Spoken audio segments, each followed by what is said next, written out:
Bismillahirrahmanirrahim. Punya keluasan rezeki. Walam yutuh. Alhamdulillahirabbil alamin.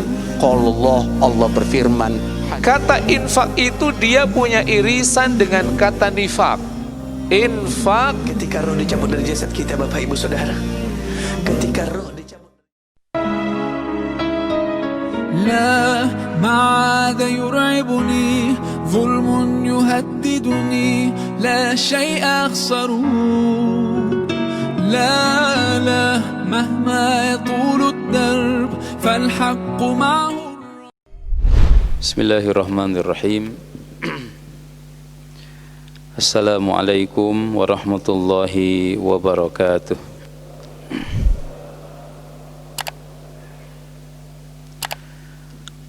Innal hamdalillah nahmaduhu wa nasta'inuhu wa nastaghfiruh wa nastahdihi wa natubu ilaih wa na'udzu billahi min syururi anfusina wa sayyiati a'malina may yahdihillahu fala mudilla lahu wa may yudlil fala hadiya lahu.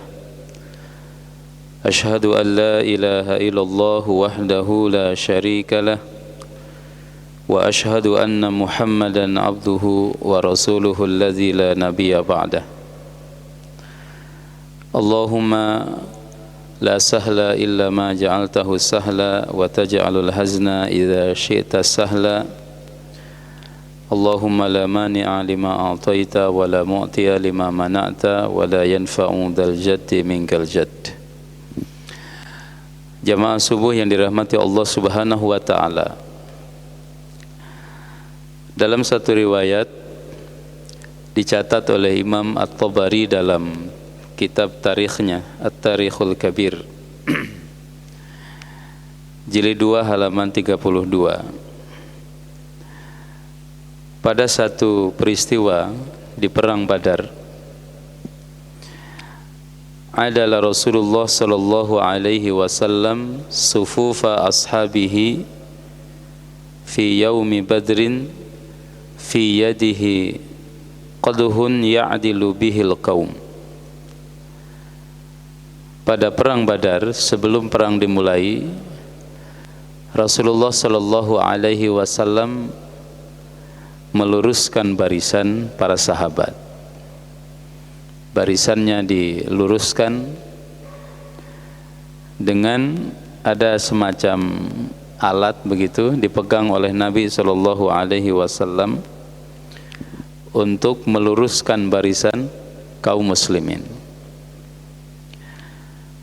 Maka ketika Nabi sallallahu alaihi wasallam melewati seseorang namanya Sawad ibn Ghaziyah. Sawad ibn Ghaziyah ini wahwa dalam riwayat mustanattil minas saf. Jadi menonjol gitu ya, tidak rapih, tidak lurus barisannya. Kemudian pata'ana Rasulullah sallallahu alaihi wasallam fi batnihi bil qadhi. Oleh Nabi sallallahu alaihi wasallam perutnya itu dicolok supaya dia mundur sehingga barisannya menjadi lurus kembali. Kemudian Nabi sallallahu alaihi wasallam bilang kepada Sawad, "Istawi ya Sawad ibn Ghaziyah." Luruskan barisanmu wahai Sawad bin Ghaziyah. Kemudian Sawad mengatakan, "Ya Rasulullah, auja'tani." Wahai Rasulullah, auja'tani wa qad ba'atsakallahu bil haqq. Apa yang Anda lakukan itu membuat aku sakit. Engkau menyakitiku wahai Rasulullah.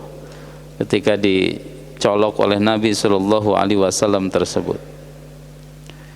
Fa'aqidni.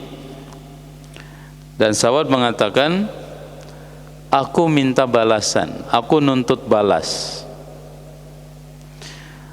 Kemudian apa yang dilakukan oleh Rasulullah sallallahu alaihi wasallam? Fakashafa Rasulullah sallallahu alaihi wasallam an batnihi. Karena Sawad ketika diluruskan itu, posisi kulit perutnya tersingkap, maka Nabi sallallahu alaihi wasallam menyingkap gamisnya sehingga kulit perutnya kelihatan, ya. Kemudian Nabi SAW bilang kepada Sawad, istaqid, silahkan kamu lakukan, ya, balaslah apa yang aku lakukan kepadamu. Jamaah sekalian dirahmati Allah, fa'tanaqahu wa qabbala batnahu. Ketika itu Sawad langsung merangkul Rasulullah sallallahu alaihi wasallam, wa qabbala batnahu, dan Sawad mencium kulit perutnya Rasulullah sallallahu alaihi wasallam. Kemudian dia mengatakan, ditanya oleh Nabi sallallahu alaihi wasallam, ma hamalaka ala hadza ya Sawad? Kenapa kamu lakukan itu wahai Sawad? Katanya mau ngebalas, tapi yang dilakukan malah merangkul Rasulullah dan mencium kulit perutnya Rasulullah sallallahu alaihi wasallam. Sawad mengatakan, jamaah sekalian, ya Rasulullah, hadara ma tara falam aman al-qatla. Wahai Nabi, sebentar lagi peperangan akan dimulai, dan aku tidak ada jaminan aku tidak terbunuh dalam perang ini. Tidak ada jaminan aku masih hidup setelah perang ini selesai. Fa aradtu ayyakuna akhira al-ahdi bika ayyamassa jildi jildaka. Kata Sawad ibn Ghaziyah mengatakan, aku ingin momen terakhir dalam hidupku adalah kulitku pernah bersentuhan dengan kulitmu yang mulia, wahai Rasulullah sallallahu alaihi wasallam. Masya Allah. Kemudian jamaah sekalian, Nabi mendoakan kebaikan kepada Sawad ibn Ghaziyah, fada'alahu bil khair wa qala lahu khairan. Kata Rasulullah, kalau memang demikian, semoga Allah subhanahu wa ta'ala melimpahkan kebaikan kepadamu. Ikhwatal iman yang dirahmati Allah subhanahu wa ta'ala, dari hadis ini 3 hal yang bisa kita petik jamaah sekalian. Pelajaran yang pertama, ikhwatal iman, Rasulullah sallallahu alaihi wasallam adalah orang yang disiplin, profesional. Bahkan Nabi sallallahu alaihi wasallam tadi kita saksikan, tidak boleh barisan itu enggak rapat atau barisan itu tidak lurus dalam perang tersebut. Harus rapi sesuai dengan SOP. Harus sesuai dengan kaidah-kaidah yang lazim dipahami oleh orang yang namanya kesuksesan diawali dengan kedisiplinan. Oleh Nabi SAW, Sawad ibn Ghaziyah itu diluruskan, dicolok perutnya jamaah sekalian supaya lurus. Karena nanti dalam perang Badar 314 jumlah kaum muslimin melawan 1000 orang pasukan musyrikin, tapi Nabi SAW atur sedemikian rupa 314 ini dengan strategi sayap kanan, sayap kiri, siapa pasukan penyerang dan lain sebagainya, pemanah yang bawa tombak, yang berani ditempatkan di mana, diatur demikian rupa. Dan orang Arab sebelum ini mereka tidak mengetahui dan tidak melakukan siasat perang sebagaimana yang dilakukan oleh Rasul ketika perang Badar. Dan dengan izin Allah Subhanahu wa taala kemudian kaum muslimin memenangkan pertarungan. Ikhwatul iman dirahmati Allah Subhanahu wa taala, inilah Islam. Inilah Islam ya, disiplin, kemudian rapi jamaah sekalian. Sehingga ada satu hadis Rasulullah SAW mengatakan, innallaha yuhibbu abdan idza amila amalan ayyutqinahu Allah Subhanahu wa taala mencintai seseorang apabila dia melakukan satu perbuatan, dia lakukan dengan itqan. Itqan itu profesionalisme, profesional. Ukuran profesional hari ini apa yang disebut dengan namanya dalam manajemen, misalkan ada namanya ISO ya, sebagai sebuah standar operasional. Apakah ini sudah sesuai dengan standar profesionalisme atau tidak? Itu ISO. Berbagai organisasi mengambil sertifikat ISO sebagai jaminan kalau organisasi ini sudah memenuhi standar kualitas manajemen internasional. Jamaah sekalian dirahmati Allah, kadang-kadang umat Islam itu punya penyakit, kalau kata almarhum Kiai Haji Zainuddin MZ ya, kutil katanya, kurang teliti, kurap, kurang rapi, yang ujungnya ini semuanya diakibatkan oleh kuman, kurang iman. Ikhwatul iman dirahmati Allah, mudah-mudahan bisa kita perbaiki. Pelajaran yang kedua dari hadis ini, riwayat yang ini, kita bisa ambil pelajaran apa? Cintanya sahabat kepada Rasulullah Shallallahu Alaihi Wasallam. Ya, ini tanggal 2 Rabiul Awal, jamaah sekalian dirahmati Allah Subhanahu wa taala. Hari kelahirannya Rasulullah Shallallahu Alaihi Wasallam. Sahabat begitu cinta kepada Nabi. Bayangkan Sawad yang tadi itu, ya, alasan saja dia mengatakan, aku sakit wahai Rasulullah, engkau menyakitiku wahai Rasul. Ya, sehingga dia mengatakan, astaqid, aku akan minta nuntut balas kepadamu. Tanda petik modus dalam kebaikan gitu ya. Sehingga Nabi Shallallahu Alaihi Wasallam menyingkapkan gamisnya. Ketika gamisnya sudah disingkap, kulit perutnya kelihatan. Mana mungkin seorang sahabat berani menyakiti Rasulullah SAW kecuali orang munafik. Sahabat ini sahabat yang baik.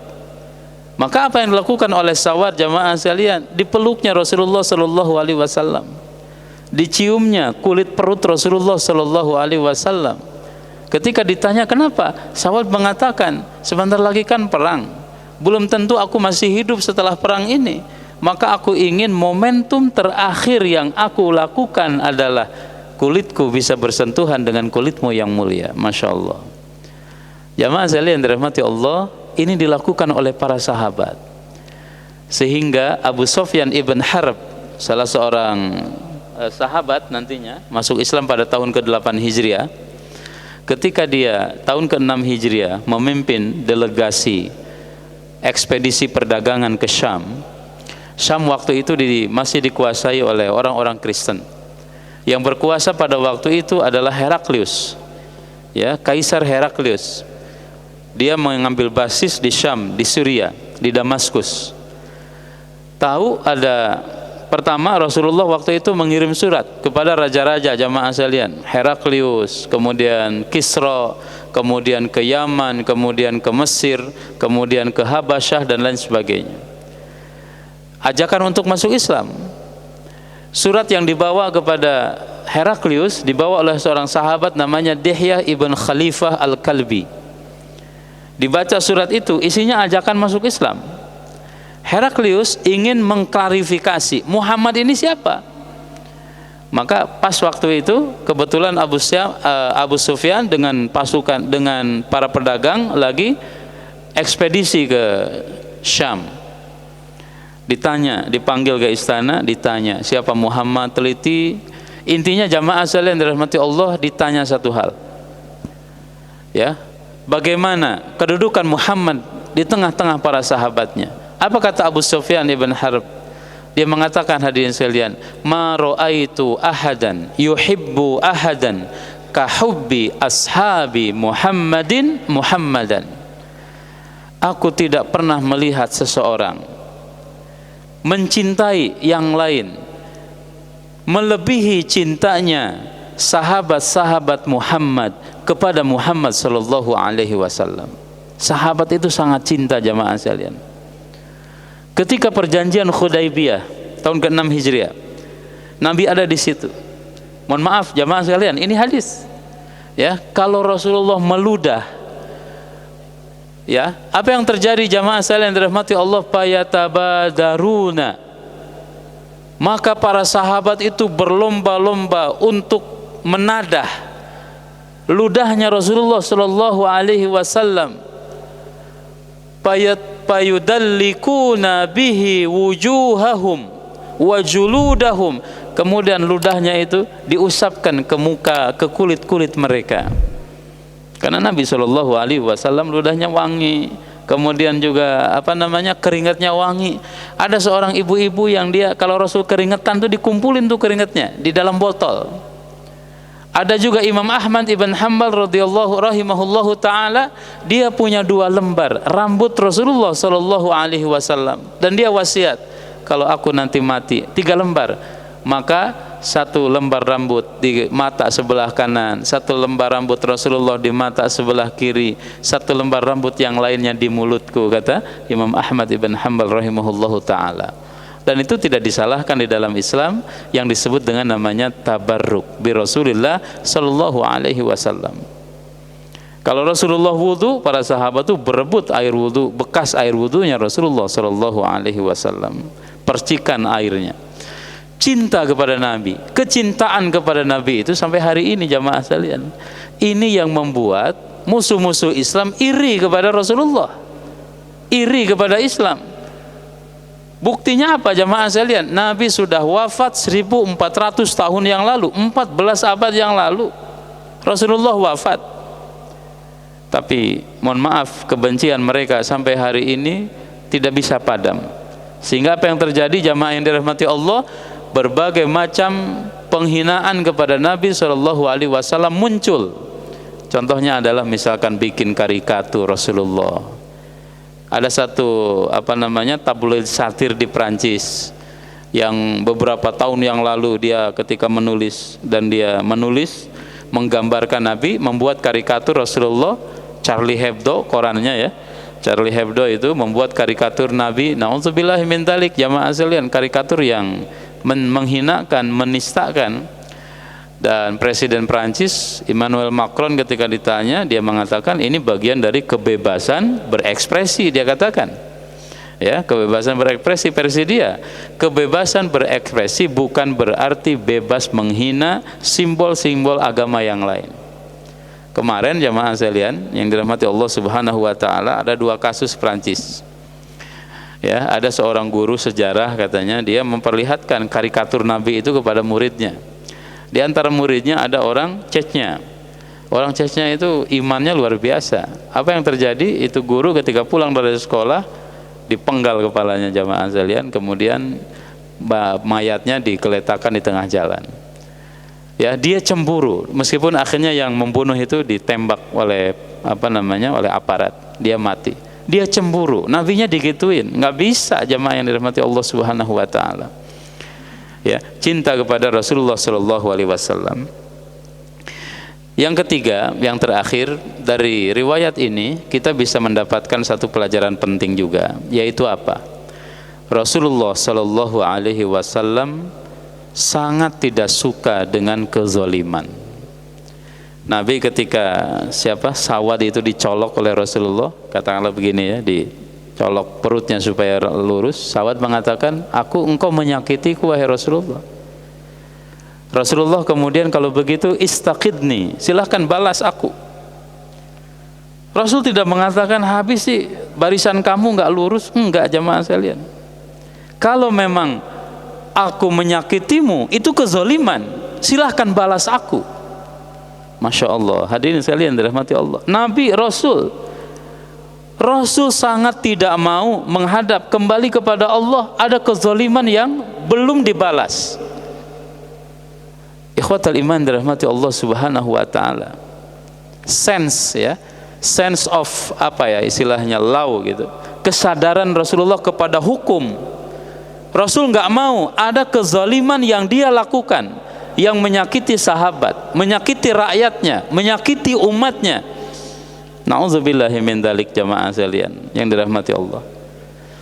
Ada satu riwayat ikhwatul iman dirahmati Allah, Muhammad Al-Fatih, penakluk Konstantinopel, ya, perealisir 8,5 abad janji Rasulullah sallallahu alaihi wasallam.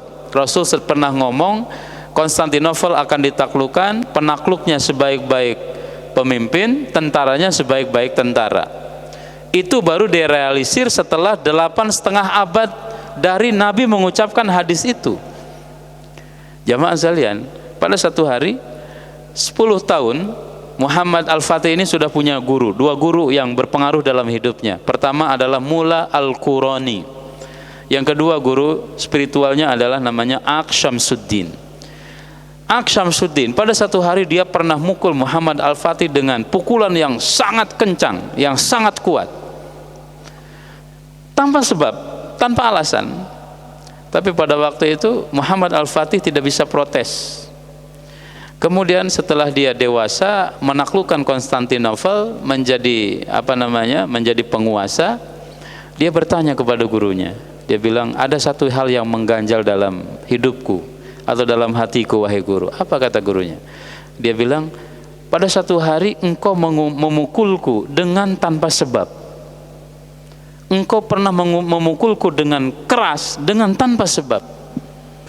Tertawa tuh Aqsh Syamsuddin, jamaah sekalian, dia tertawa. Kenapa dia tertawa? Dia bilang, sudah sekian lama saya menunggu ucapanmu hari ini. Saya menanti-nantikan ucapanmu itu, dan hari ini aku mendengarnya dari mulutmu. Kenapa demikian? Dia bilang begini, jamaah sekalian, aku ingin memberikan pelajaran kepadamu.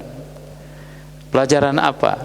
Pelajaran bahwasannya orang yang terzolimi itu tidak akan pernah bisa tidur dari kezoliman orang lain kepada dirinya. Dia ingat terus sampai kapanpun. Sudah belasan tahun, sudah puluhan tahun keingat. Aku ingin memberikan pelajaran kepadamu. Nanti kalau kamu jadi penguasa seperti hari ini, jangan sekali-kali menzolimi rakyatmu. Karena rakyatmu yang dizolimi tidak akan pernah bisa tidur dari kezoliman yang dilakukan oleh pemimpinnya. Jamaah sekalian dirahmati Allah Subhanahu wa taala, kaum muslimin yang dirahmati Allah. Oleh karena itu Nabi mengatakan, az-zulmu dzulumatun yaumal qiyamah. Kezaliman itu akan menyebabkan berlapis-lapisnya kegelapan nanti pada hari kiamat. Nauzubillahi min dzalik.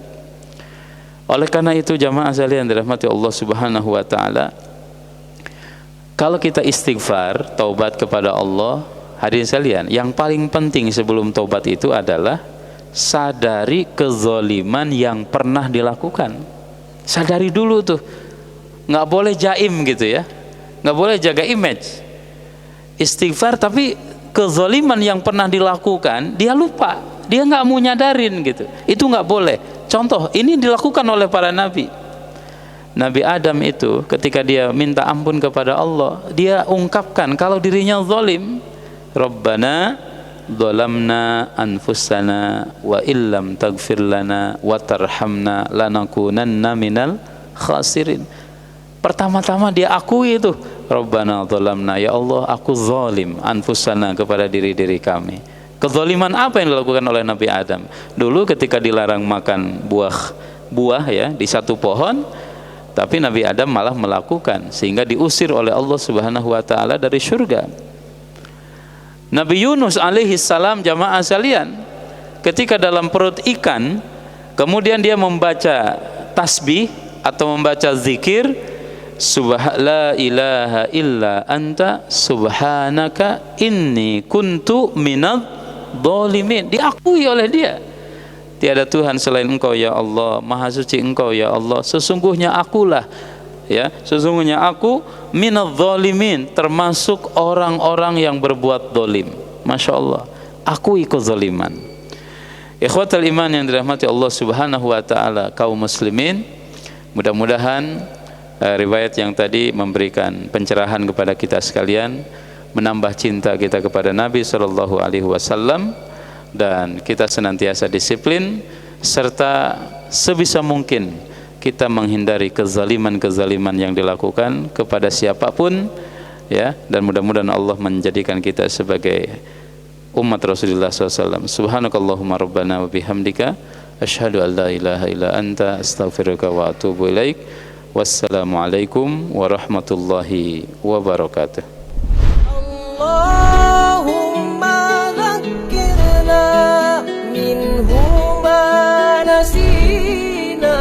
وعلمنا